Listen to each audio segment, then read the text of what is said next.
Hey guys, it's Lyric Sherade and I'm going to show you how to achieve this glammy witch look for Halloween.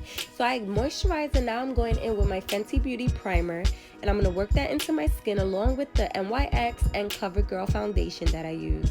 Now for my under eye I'm using ColourPop concealer and that's in the lightest shade. So now I'm going to set my under eye with the setting powder, Dermablend setting powder, and I'm going to set my whole face by the way. Now I'm going in with my Juvia's Place palette and I'm going to just work along the perimeter of my face. I'm going to accentuate my cheekbones and even give myself a little contour. I'm going to go in with my Mayo Makeup pigment and that's going to serve as a highlight for my cheekbones. Now I still have the same base for my lid, which is the ColourPop, and I use the same colors for my eyeshadow. And now I'm just going to top it off with some green glitter, because why? Green glitter is going to give us that sparkle, that pizzazz, that pop, okay? And now I'm going to use my liquid liner to give me a nice elongated wing, a nice cat eye. And I'm going to pop on some heavy, thick, nice lashes just to make it nice and full.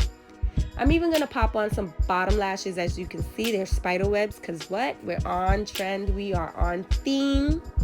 And I'm going to pop on some classic signature Halloween lips, which was black.